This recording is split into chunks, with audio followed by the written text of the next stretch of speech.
Good afternoon, everyone. I'm Jane James. I have the awesome privilege of leading the Digital Equity Action Agenda for CoSN, and we're so happy that you could join us today. Today we've got some amazing speakers, and I think this is going to be an hour well spent. So welcome to the broadcast. You will not be able to ask questions verbally, but there is a question bank there on the right. Feel free to type your questions in. And we have someone standing by to forward those questions to us, and we'll be happy to answer them throughout the broadcast. So today, we're going to go ahead and get started. And a little bit about CoSN, who we are. A lot of you are members, so you know that we're the premier professional association for district technology leaders. And we provide management, community building, those advocacy tools, everything in our hopes to help you succeed in your position and the leadership that you're doing within your districts. Today's topic, as you know, is digital equity. And we want to give a quick shout out to our digital equity advisory panel sponsors, as you see on the screen there. Thank you so much for helping us with this really worthy endeavor. And a special thanks actually to all of our corporate partners at CoSN. We really appreciate your support, your collaborative spirit, and your assistance. It's really great to have you on board. So thank you for attending as well.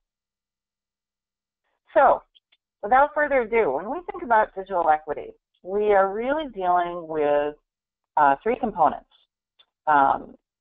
CoSN thinks of digital equity as students being able to have access to computing devices, broadband access at school, in the home, and within the community, and then services, because we need to make sure that we've got a digital literate citizenship, because that's really important to our students outside the classroom as well as inside. So with those three components in mind, we know this can be complicated and moderately overwhelming. Our latest infrastructure survey showed us that this is a really high priority for our school leaders, yet a lot of folks are just in those beginning stages and are really looking for solutions. And we also know it's really complicated because our schools tend to be isolated at times within the city infrastructures. There can be a lot of initiatives going on.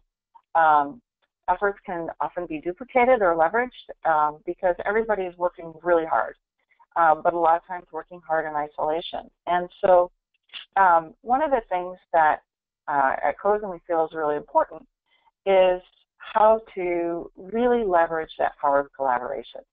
Last year, as many of you know, we launched a toolkit for digital equity.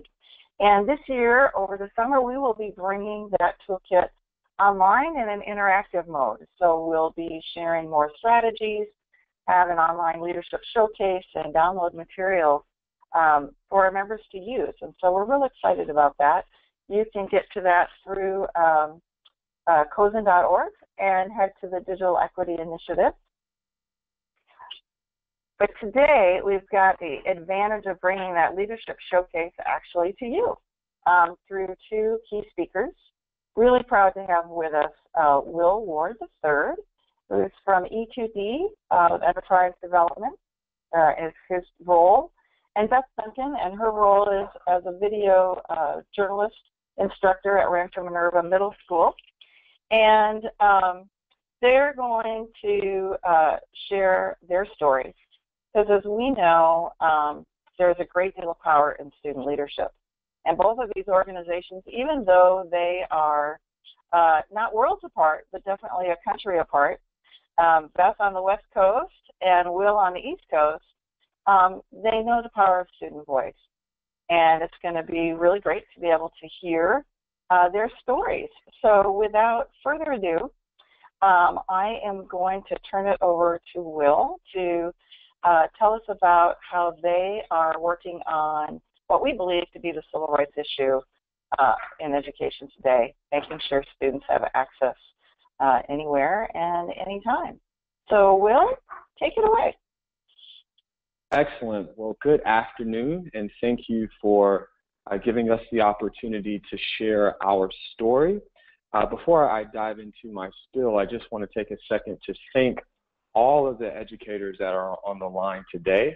Oftentimes, I don't think that educators are appreciated enough. So whether you are sitting in a district office, in the classroom, or simply just an advocate for education, thank you for your work and your commitment to seeing our students grow. So our E2D story, E2D stands for Eliminate the Digital Divide. And as Jane mentioned, we are located in Davidson, North Carolina. We're a small suburb right outside of Charlotte, North Carolina. And our story is unique because we were founded by the thought of a 12-year-old girl, Franny Millen, who you see right here to the left in this picture, who had really just a simple thought. She came home one day after school and said, "Mom and Dad, there are kids in my classroom that are not able to do their homework because they don't have access to technology at home. Is this fair, and what are we going to do about it?" And so in result, that thought, those ideas sparked the creation of E2D. Next slide, please.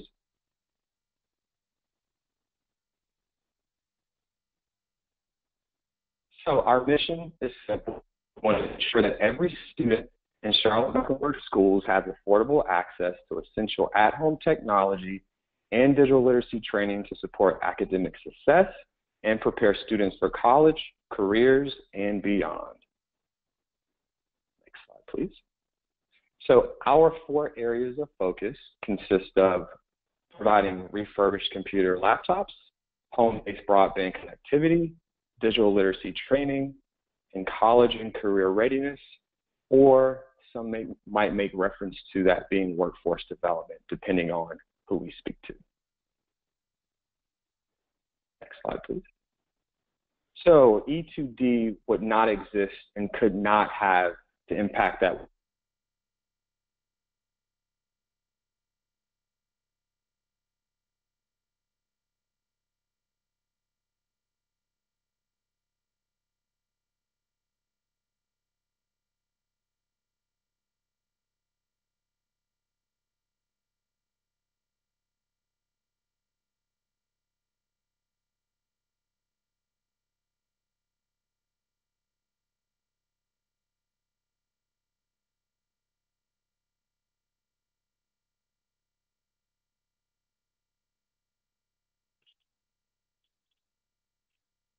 Well, we seem to have lost your audio.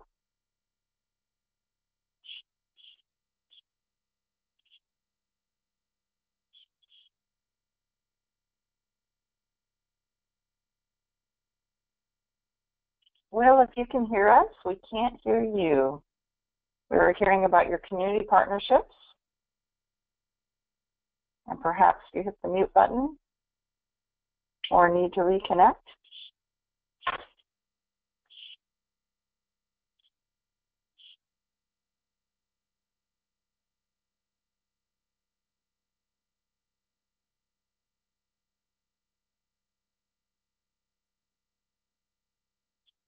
For those of you that are listening to the webinar, if you could just please type into the question area if you are hearing well and we are not, please let us know.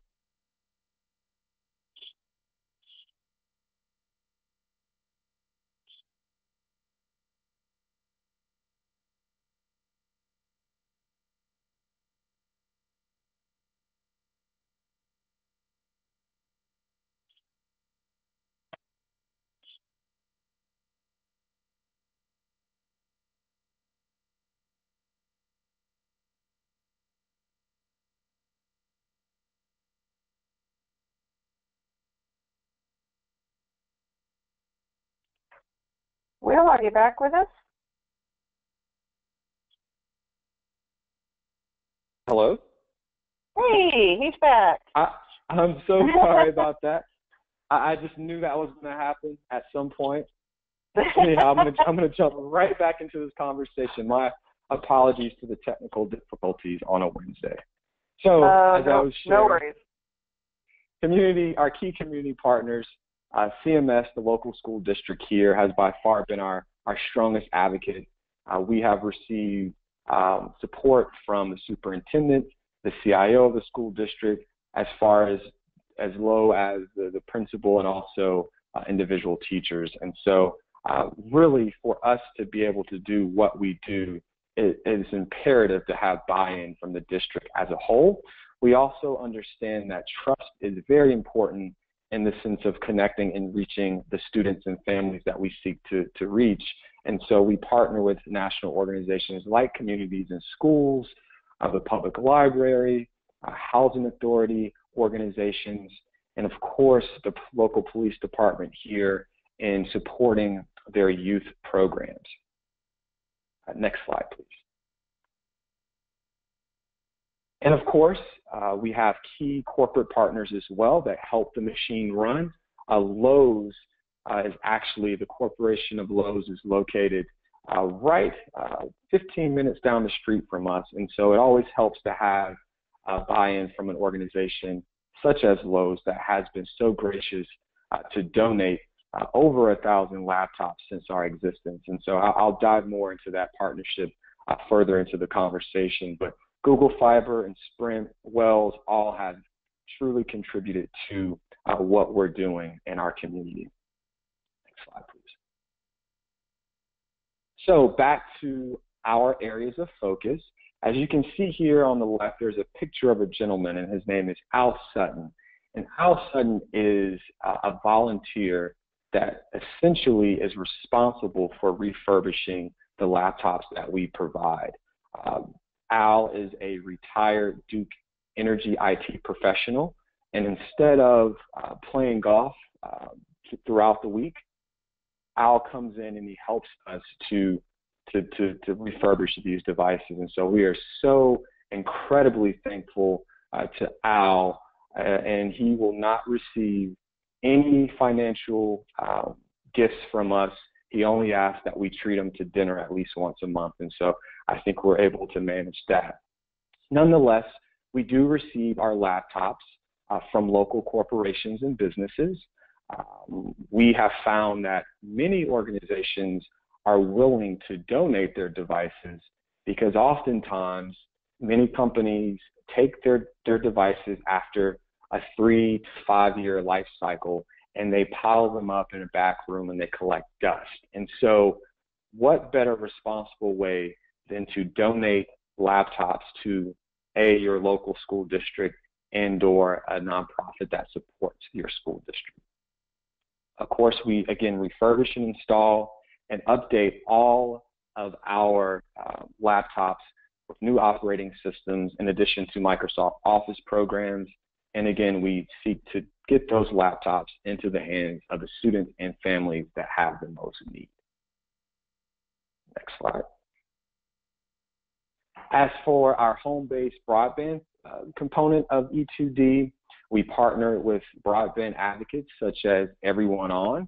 Everyone On is a national organization, nonprofit based in DC, that helps nonprofits and school districts to get affordable rates and to participate in initiatives. And so Jatanya Adams, who is our local Everyone On rep, has been instrumental to our success in helping our families identify great affordable opportunities for connectivity.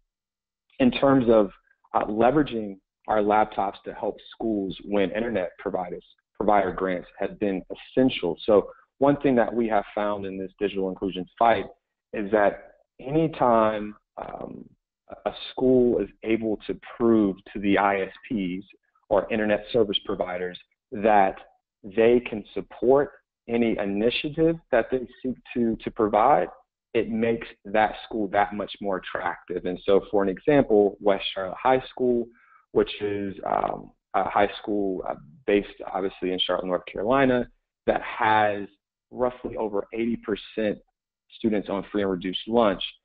This school is unique because we have provided them over 300 laptops in 2016, and it is said to us that the school actually utilized our partnership when they were applying for this grant, and they feel that their partnership with E2D was instrumental for them to winning the Sprint 1 Million project grant of 250 hotspots. So we take a lot of pride in that as well.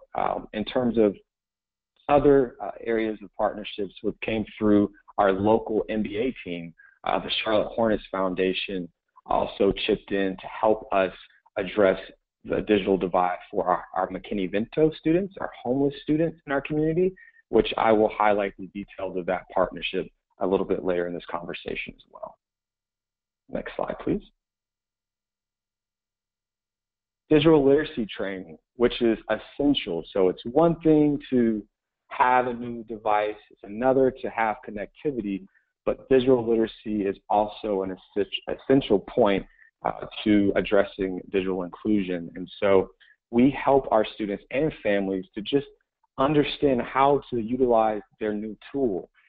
We have students that might be on both ends of the spectrum, in that you have some students who are well comfortable with utilizing computer technology, or you have some students and families who have, more in particular, the families who have never actually owned their own device and don't even necessarily know how to turn it on and off. And so we provide just some foundational instruction to help them to feel comfortable with their device. We also share best practices on how to protect themselves online, especially with social media. We have seen so many, there's so many ways that you can misuse social media, but there's also so many great ways that you can use it for your success. And so we share best practices during these trainings and conversations, in addition to helping our families to create email accounts so that they're able to improve the communication between their teachers. I was actually talking to a principal the other day, and she shared this story about how one of her families that actually is an E2D recipient had a challenge in communicating with their teacher because the parent could not speak English. And so because of their E2D laptop, they were able to utilize Google Translate to help to convey some concerns that they had with their students. So again, it's just a true testament to the power of technology and the power to understanding how to use it. And of course, we coach our parents on how to use this tool to also to locate jobs as well. So I think you're hearing a consistent theme that not only do we want to impact the student, but we understand that our point of entry into the household is through the student, and this investment positively impacts the entire household. Next slide. College and career readiness are also, some may call workforce development. We just recently launched our Reimage Charlotte initiative. And what this initiative is all about, so for all of the devices, the laptops that we deploy excuse me, are actually refurbished and reimaged by high school students. We pay them 2 times minimum wage. 2 times minimum wage. Can you believe that? It is incredible. We have our partnership with West Charlotte High School has given us the ability to expand this vision to, again, not only train and hire students on how to reimage and refurbish devices, but also on how to give them exposure to the technology industry. And so one thing that we have found through our IT professionals is that oftentimes every company at its core fabric believes in stewardship and giving back to the community, but there seems to be a limit in how some organizations, in particular in the IT field, can actually give back. And so many of our partners have said, hey, we want to give back, but we don't necessarily want to build a habitat home. We don't want to necessarily read to a 3rd grader. Not that those acts aren't of value and worth, but hey, we want to be able to share what we do on a day-to-day and what we're passionate about. And so through our technology academies, we're able to connect IT professionals with students that have interest in their respective fields. Next slide, please. And here's a picture of our student technicians at West Charlotte High School, and this is actually inside the computer lab, again, that's located on campus in a learning cottage or mobile classroom with the support of Google Fiber, Wells Fargo Foundation, and Penny Appeal USA. We were able to upfit this mobile learning unit to look like a more engaging, innovative, creative space where these students are refurbishing laptops. And in fact, within 3 months, they have already refurbished and deployed well over 100 laptops. And so we're extremely proud of this group of students. Next slide, please. So just to highlight a few outcomes, we have provided laptops for over 140 schools within our district. We have provided over 100 hotspots and laptops to our McKinney-Vento students. We have distributed over 3,000 laptops throughout the district since 2013, and we estimate that over 9,000 people use E2D laptops. And so that consists of the average ratio of students per household in our program, and we have received over $170,000 in grants towards digital inclusion initiatives in that county. Next slide, please. So we've also received a few local and national awards, and we're really proud about being acknowledged by these groups. We were recently in 2016 acknowledged by the Center of Digital Inclusion. We made their top 30 list. We've also won the most innovative digital inclusion program in the U.S. by the National League of Cities, and also a Blue Diamond Award for Best Value Nonprofit Technology in 2016. So again, this would not and cannot be possible without the collaboration of our community partners and corporate partners to truly have an impact in eliminating the digital divide. And so at this point, I am going to open up the floor for questions because I hate joining webinars where I can't get in questions to figure out how and what, and so please do feel free to ask away.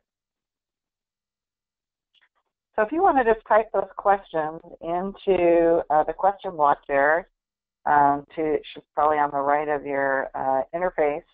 While those questions are coming in, Will, I've got a question for you. It seems like you guys have been able to go from like 0 to 60. I mean, this was a junior high girls' aspiration, and now you're winning awards. You've brought in all this grant money.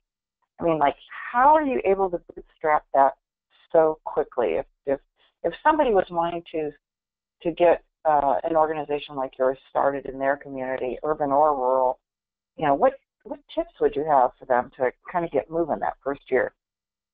Yes, great question. Well, it starts with getting buy-in from key stakeholders within your school district. And so oftentimes, many nonprofits make the mistake in trying to support a school district without, for lack of better words or phrase, buy-in from the actual district themselves. And so I think that is the first and essential step, followed by then taking an assessment of the local businesses and corporations that exist in your area. For us, we are fortunate here in Charlotte that we have a lot of corporations that are housed here, but you will be surprised that there are groups and organizations and businesses that are waiting to donate their devices, and oftentimes they have to pay companies to come in to help them properly recycle them. So I think to answer kind of that second part of the question of, you know, how are we able to bootstrap at such a fast rate, we were able to tap into businesses that just were seeking to give their laptops away because they needed to clear out space. And so, again, between that combination of buy-in from key stakeholders within the school district, in addition to an opportunity to connect with local businesses and corporations, is essential to being able to drive a vehicle for success like we have done in addressing the divide. Excellent. Thank you. Great response. We do have a question from the field. People are wondering what resources you were using to create your digital literacy training for the students and for the parents. We're assuming it's for both audiences. Yes, great question. So we also partner with our local university here in Charlotte, Queens University of Charlotte, through their School of Communication, which they have done a great job of becoming essentially a hub for digital literacy training. And so along partnership with Digital Charlotte, we also use North Star. We pull various assessments and curriculum that's housed on that website to help us to kind of gauge some of the industry standards, if you will, in terms of what beginners may need to have as it relates to digital literacy. And then we're also continuously surveying our families to better understand what they need and what we can do to equip them with the confidence to using their tools. So again, a great resource is North Star. There's another one that comes to mind. GCFlearnfree.org has great resources as it relates to pulling content or curriculum to deploy digital literacy training. So North Star and GCFlearnfree.org are both great platforms to pull some content. Super, thank you. If you notice, there's like a little teaser there of a video, which you'll find on the E2D website. Due to bandwidth, we didn't want to bog the system down, but highly recommend you go see this 3-minute video. Can you give us a little bit of teaser, Will, on what they might see when viewing the video? Absolutely. So this is a really quick, short video. It won't take long, I promise. And essentially, this video highlights the story of an E2D student. And so it really speaks to the overall background of many of our students, and also speaks to our partnership with the Charlotte Hornets Foundation in providing laptops in addition to Wi-Fi hotspots. And so it's a quick video, and it's really touching and inspiring. And again, it all started from one thought of one 12-year-old who wanted to make a difference. And so if she can do something, we can do just that much more. Super, Will. Thank you so much. And also on the website, you can see Will there, the other staff members, and they can, should they have more questions for you individually, Will, they can get a hold of you there, right? Yes, absolutely. Please do reach out to us. Please visit us at www.e-2-d.org. I'm more than willing to answer any further questions. You can reach me at willward@e-2-d.org, and we would love to share with you some best practices to help you get an initiative kicked off in your community. Super. Thanks again, Will. I really appreciate your leadership and everything that you're doing to move the digital equity initiative forward. It's fantastic. And now I guess if we were to get in that super cab down there at the left, the world's fastest drive or fastest flight over to the West Coast here, we're going to transition to Beth Duncan, and she's going to share with us the Rancho Minerva story. And we had the good fortune of getting to know Beth and her students through our first annual Digital Equity Student Video Challenge, but there's much more to that story. So Beth, take it away. Thanks for being with us. Hi, thank you so much for letting me be a part of this conference call, and I also want to say a little shout out to everyone that's attending. Thank you for your time and for your interest in digital equity and what we're doing to try to help solve that issue within our communities. I am a teacher in the Vista Unified School District. This is my 25th year. And in Vista, California, we have a high migrant population, students and families that are here, and our school in particular, Rancho Minerva, has about a 92% free and reduced lunch community here. And as you can imagine, a lot of issues come along with that type of population, needs that our students have, needs that our families have, and ultimately needs that our community have. And with CoSN, we were able to see the National Digital Equity Video Challenge and take it as an opportunity to make a change within our community. And so although we have students who have a lot of challenges in their lives and at home especially, they can be in control of what they do and can use their voice in a very powerful way through storytelling. So we had a team that took a look at CoSN's challenge to try to solve a real-world problem within our own community, which is digital equity. And what we looked at it as was challenge-based learning, which, as you know, is highly effective when it's relevant to the students. And digital equity is extremely important to each one of them because in their homes in the city of Vista where we live, most of our community is underconnected, and so typically have cell phone coverage, but even that is difficult as far as that connectivity. It's inconsistent. And so CoSN, giving them the challenge to try to solve that problem, empowered them to make a significant and meaningful change within their community. So I'm so inspired by Will and his students and their commitment to making a change in a big way. We also are trying to do the same thing, not only within our own community Vista, but with storytelling, being able to share out that message to as many people as possible, to anyone who watches it. And so if you take a look, we organized ourselves as a video production class. We took this on as a special project, but also a challenge-based learning project. So it was a video story, it was a video competition, and it was a challenge-based learning opportunity for our students to change their community in a positive and powerful way.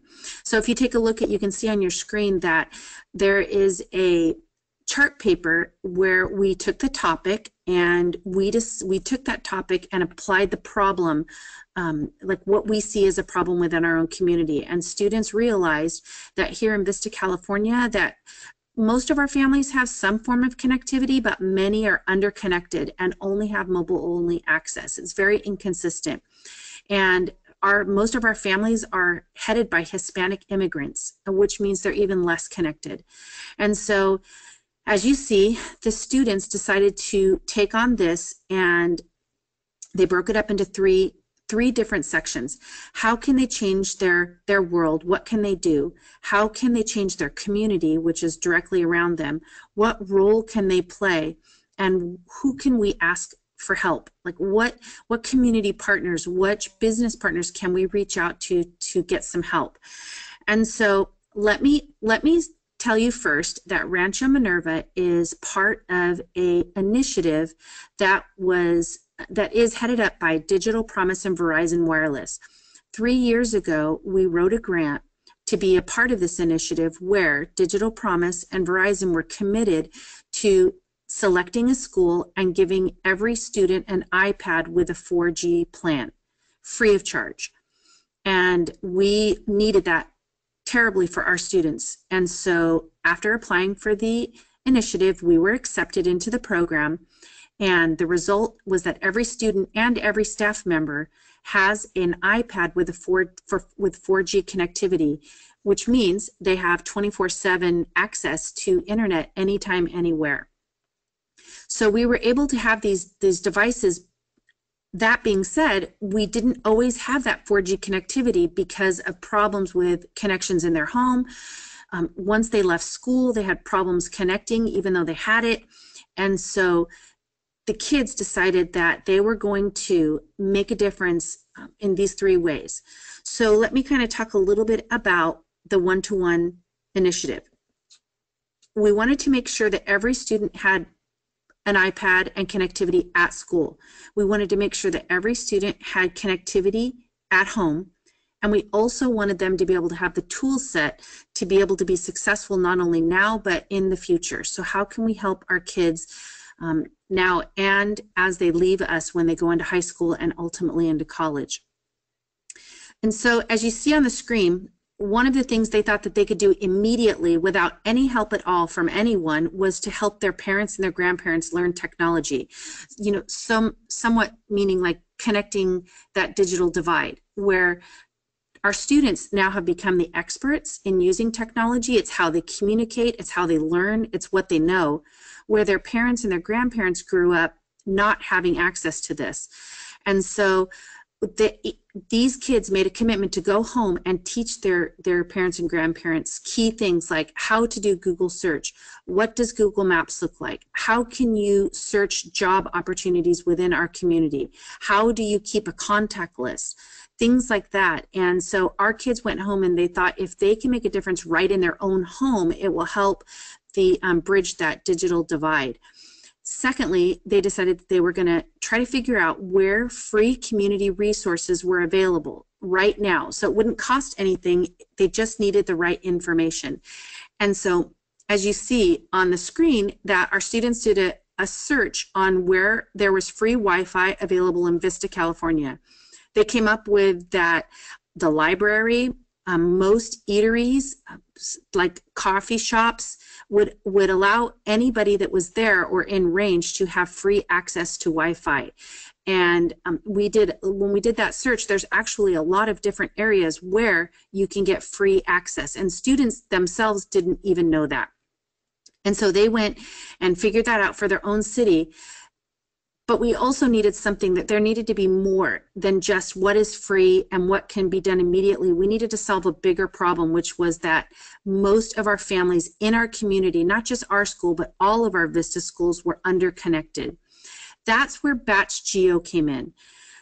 Batch Geo allows you to do a query of where your students live, and you can take a look at that. You can see all the pin drops. We know all the clusters of where our kids are within our own community.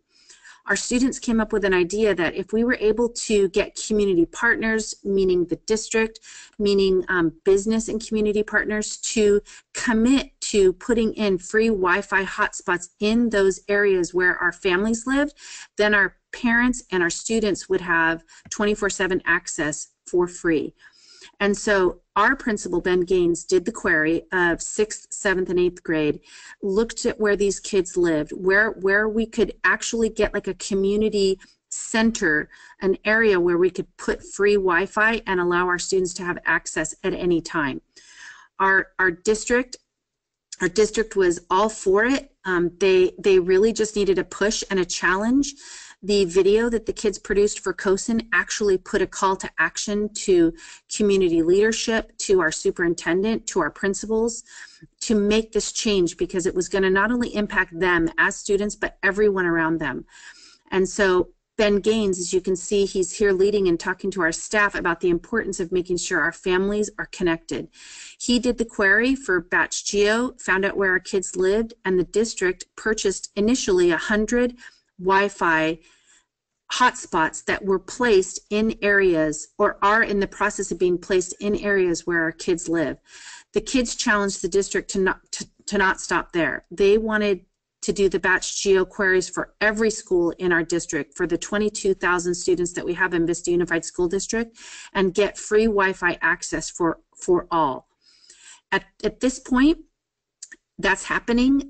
We have put in, the funding initially came from the district level, but it now has been put into a priority funding matter, and we are working on getting access for all 22,000 students in our district. So as you can see on the slide, I'm kind of moving along here fast. We are a video production class. And with video production, it allows students the ability to put together stories and share them. these kids did all parts of video. So they did the pre-production, which is our talent team. That's where they do the planning, the research, they outline what's going to be said. Those are the kids that are in front of the camera. Then we have in our production studio a production team. We have two different types of production. We have in-lab green screen production. We do a bi-monthly school newscast. And then we also have special teams. The CoSN Video Challenge was a special teams project where those kids work with an independent filming crew to film and do the post-production, which is all of our editing and final touches, lower thirds, music, things like that. So with us, being able to do this research, documenting the research, filming it, putting it together in a story and sharing it out, that was all done by students. All parts of the production process was done by our students here. And it was very successful. What it did for them is that they realized not only that this is a key issue in our community, but once we shared it out and talked to other schools and other administrators and across the nation, it's an issue in all of our communities. And so through storytelling, the kids were able to take their plan and share it out and hopefully inspire other students to do the same. But there are things you can do right now to bridge that digital divide, and there are things you can do in order to even do more. So video storytelling has been very successful for us this year. We have entered probably 8 national video competitions, and as a teacher, I'm very proud to say that they have won all 8 competitions first place. You can see the kids standing next to the bean. That was in Chicago when they were able to come and present in front of administrators and educational professionals. It was very exciting for them. They shared their video, they shared their solution to digital equity within our community, and were able to see the beautiful city of Chicago at the same time. CoSN also sent the kids to be able to go to a conference in Anaheim, and thanks to Jane and her hard work with her team, they also got to go to Disneyland. And my kids was like half the team had never been to Disneyland, because in Southern California we all know that you basically have to save up a lot of money to try to take a family there. So CoSN sending my kids there was so wonderful. But we've also won a national video challenge with Panasonic Corporation.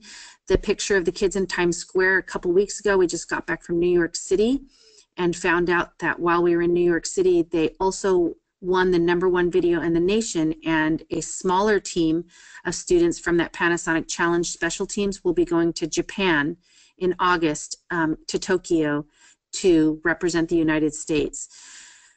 I think I want to say that it's really exciting to win video competitions, but the bigger picture for them and for us as a team is that when your video advances in a type of competition like this, it reaches a national and a global audience, which means that their voices, their work is being shown and heard around the nation globally. It's very exciting for them.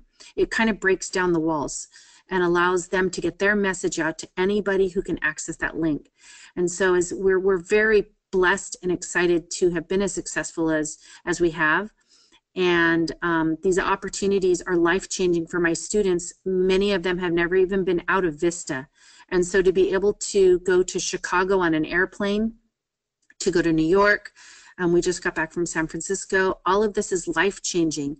But the message and the work that they did to get there is also life-changing.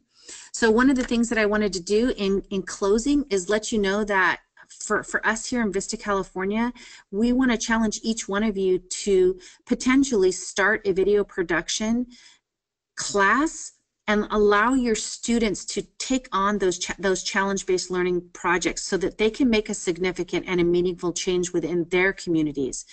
They have very powerful voices, and it's a relevant issue.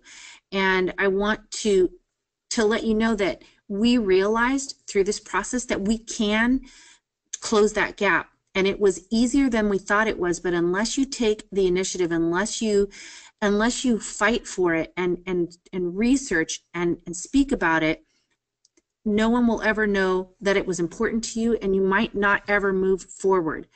So for my students, they feel very honored and excited that their solution to digital equity within our community is working. And that they essentially, it wasn't about the 6 of them, it was about 22,000 students and families in our district who are going to be receiving that free Wi-Fi in the areas that they need it the most within their community and within their homes.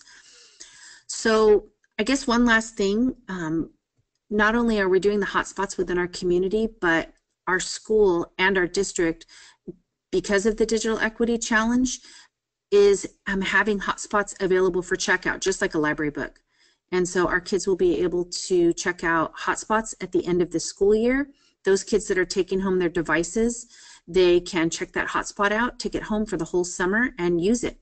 Their families can use it. Everything is for free. And that was our goal, to try to solve this issue and not have it cost our families who don't have the means to pay for something to have it available for all. And so I think I've spoken a lot, and if anybody has any questions about what we do and how we do it, it was kind of a combination between taking on that video challenge, but also the power of storytelling and how students can be empowered to make a change in their own schools and their communities and the world when they're able to get their stories and their ideas out. So if anybody has any questions, I would love to answer them, and I really appreciate this opportunity and very grateful to be able to speak about what's going on here in Vista, California. Super, Beth. Thank you so much. So as folks are typing in other questions there, and don't be shy, we also want to make note, you see the Vimeo link there on the slide, and that'll take you to their winning entry. Actually, this one is actually, the kids, perfectionists as they are, the winning entry was a 4-minute video, but they wanted to add a call to action, and so this video, actually, they went back and did more after they submitted. And this is actually 4 minutes and 16 seconds. Now, how much time, Beth, while people are formulating their questions, how much time did the kids work on this, do you think? Well, I would say about 3 months. And so it went in phases. As I said, we kind of have 3 parts to our video production process. In the pre-production phase, they broke apart the prompt and the challenge from CoSN, noted what you were looking for, what the time frame was, when it was due, and then started to do the research for all of the areas we talked about. Once the research was done and they had their individual scripts, the production team filmed and got that all handled. The kids actually took their devices home and filmed their own B-roll at home. When working with their parents and grandparents, going to the library, they handled all of that on their own with their iPads and then airdropped them into post-production. And our post-production team put it all together. So from start to finish, I would say 3 months. And then with the revision, because we didn't want to be over time, with the call to action, that actually happened in 1 day, and then we revised and republished. But the call to action was almost the most important part, because we needed our district and our superintendent to hear what we needed them to do. Not just say, oh, that was a great video, but, oh, all right, now the kids have done their work. It's time for us to do ours. So we appreciate the fact that you were able to see the call to action, because it made a difference for our community. That's great, Beth. And from there, too, there's some of your other winning videos there that I'm sure people would really enjoy watching. You know, when you're saying your board and your school leaders, your community, you've put forth a call to action, how are the students going to monitor that this year? Where are you going and growing for this next year with digital equity? Well, what we did is that it was interesting, because people get uncomfortable when you ask them to actually do something about what you're proposing. So what the kids did is they said, this is important to us that we want to follow through. So after the video challenge and after the superintendent and business leaders, our own site saw the video, we knew that we needed to follow up and see, okay, now that we know where it's needed most within our community, how many hotspots do we have? How many do we need?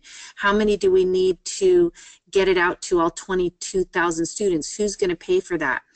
And as they were following up, one of the things that we were able to do on our immediate school site is that they were able to pull aside over 100 of the hotspots just for summer checkout, like library books. They weren't going to be at our school. They were going to be at our public library for checkout, but they felt like our students here needed them, you know, immediately. Then they found out how they could get funding if the district wasn't going to fund them. Where could we get that funding? And so within the district there, we found that we already have money in our blueprint to buy more city hotspots. And so they're actually following through with what the district said that they were going to do by just keeping the lines of communication open and checking to see where things are at. It's follow through. And so the city has, or the district has committed to use blueprint money to get those city hotspots in this summer. So they will follow up when we get back to school next August and see where those hotspots are, and hopefully do a community survey to see how effective it is in helping out our families and our students. That's terrific. That's so nice to have that student leadership on board. And I know at CoSN we're really appreciative that you and your students have volunteered your leadership for next year in helping other schools get ready for the second annual Digital Equity Student Video Challenge, which will be launching in early November. What do you think is the hardest part for people to get started? If schools don't have a ton of fancy equipment and they don't have a video journalism class at their junior high, what do you think are the maybe 2 or 3 most important tips for helping them get underway? Well, I think the first thing is make sure they find a teacher that is willing to work with them. And so pretty much on every campus you can find at least one teacher who enjoys using technology, is interested in video production, and that can support the students, whether it's a club or a class. And so finding that adult that's willing to work with the kids, and even if it starts small, a small team can still be extremely powerful.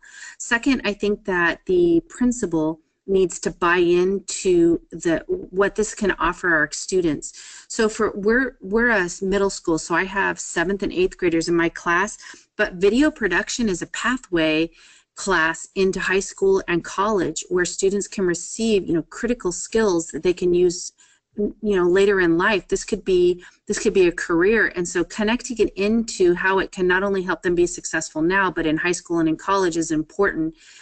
The principal can support that by funding initial equipment, even if we have very little equipment, actually.